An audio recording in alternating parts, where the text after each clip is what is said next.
información de último momento, así fueron los últimos minutos de este hombre, el taxista que fue secuestrado y asesinado. Mauro, causa en la cual hay 5 detenidos, pero ahora tenemos que hablar de un testimonio clave.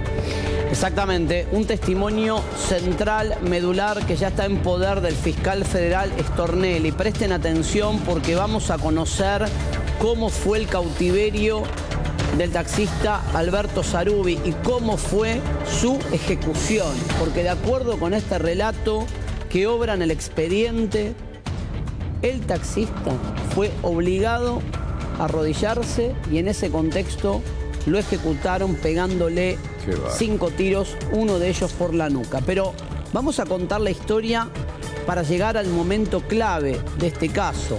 Recordar primero que el fin de semana, con la Gendarmería Nacional apartando para darle transparencia a la investigación a la Policía Federal, el fiscal Stornelli y el juez Rodríguez hicieron allanamientos y detuvieron a 5 personas. En este momento se está resolviendo la situación procesal de todos. Probablemente solamente quede preso uno, porque el autor material del homicidio a esta hora sigue prófugo. Todavía no está preso, más allá de anuncios que se hicieron el fin de semana bajo el lema de detuvimos al asesino del taxista Alberto Sarubi. Para la justicia, el autor material no está detenido. ¿Por qué quedaría en libertad?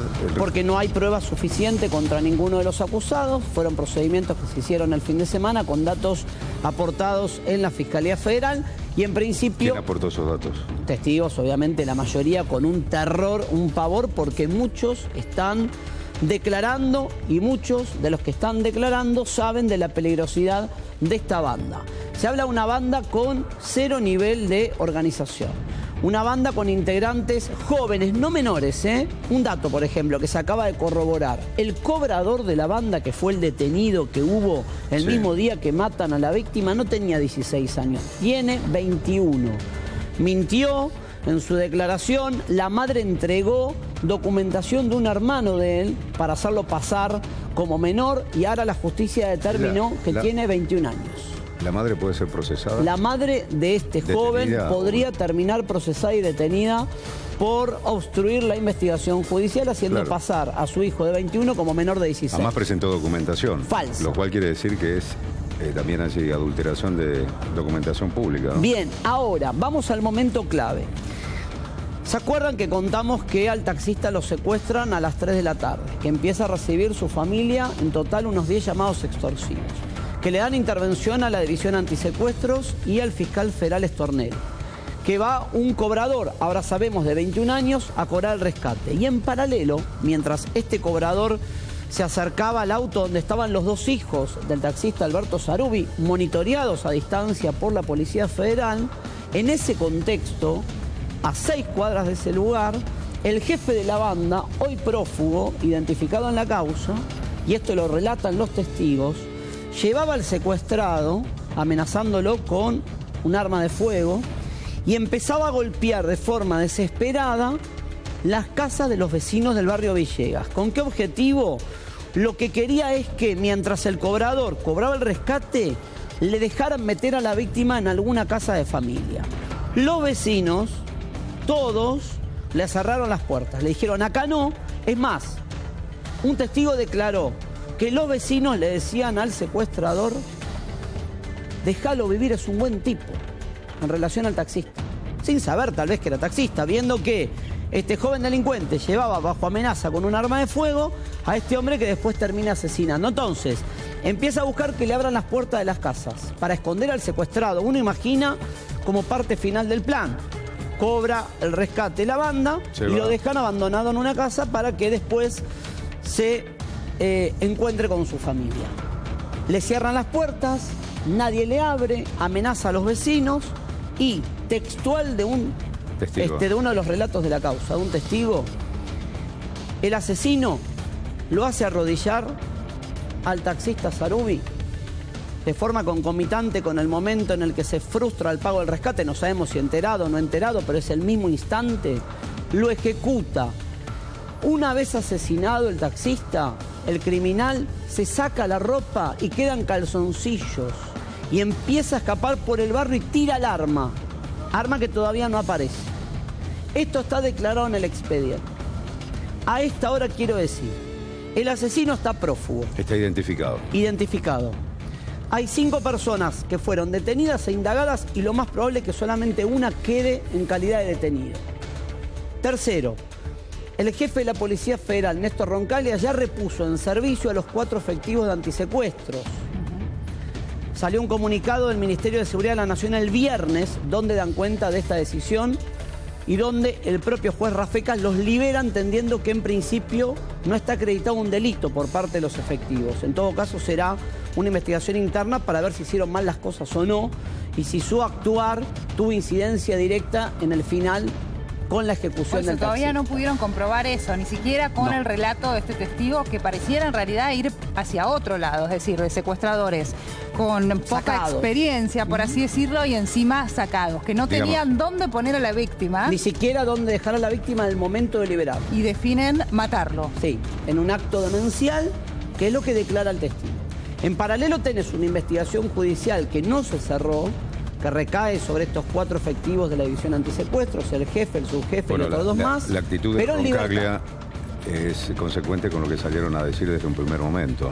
Defendieron a los 4 policías federales, diciendo a su vez que no eran delincuentes y que habían actuado por la necesidad del momento. Porque ellos vieron que corría riesgo o que hubo cierto riesgo para los pagadores que son los hijos de la víctima. Declararon los hijos de la víctima. ¿Qué dijeron los hijos? Claro, porque ese era el testimonio clave, porque es el testimonio neutral, si querés. Claro, los hijos de la víctima sí refieren que el cobrador, y esto lo ven los policías, que es lo que hace que los policías intervengan, una situación muy confusa y muy picante, el cobrador se les mete adentro del auto, pasa su cabeza por la ventanilla donde están los 2 hijos que llevan el dinero para pagar, $3.330 y 4.800 pesos, y esa situación donde el cobrador no solamente agarra la bolsa donde está el dinero, sino que empieza a despojar de otras pertenencias a los hijos pagadores, es interpretada como el personal policial como una situación de riesgo. ¿Qué hace el cobrador? Cuando ve que los policías de civil se le acercan, escapa corriendo.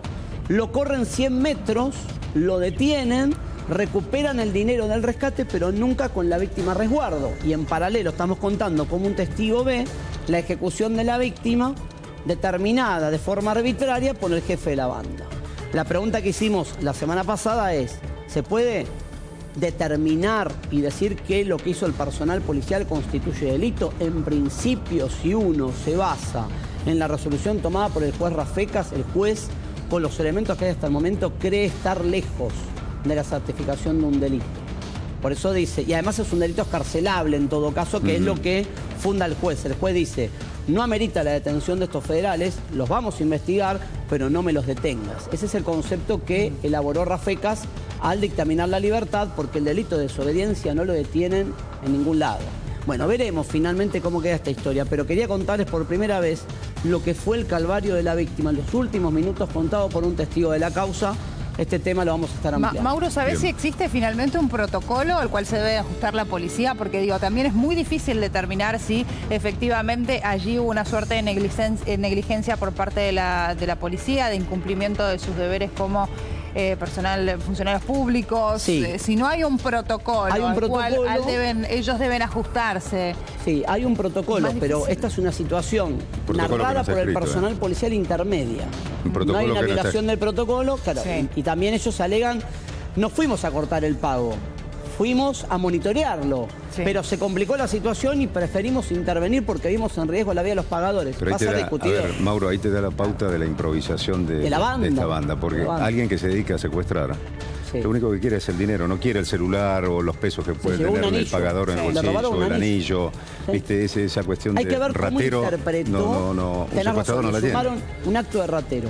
Hay que ver cómo interpretó el personal policial la distancia, el momento en el que el cobrador se mete dentro del coche y empieza a revisar. Si vieron que eso ponía en riesgo la vida o no de los pagadores, actuaron de este modo. Ahora, lo que está diciendo Rafecas es, si es delito en todo caso, es un delito escarcelable, que se vayan en libertad. Y el jefe Roncaglia lo que hace es reponerlos en el cargo entendiendo que para él no son delincuentes. La causa no está cerrada contra el personal policial, pero lo que queda claro hoy con el relato de este testigo que le tomó declaración al fiscal Stornelli es que el que determina la muerte del taxista es el jefe de la banda de una forma cruel, a pesar del ruego de los vecinos que le decían déjalo ir, es un pobre tipo, una frase tremenda que dejan asentada en el expediente. El tema lo vamos a seguir. Gracias.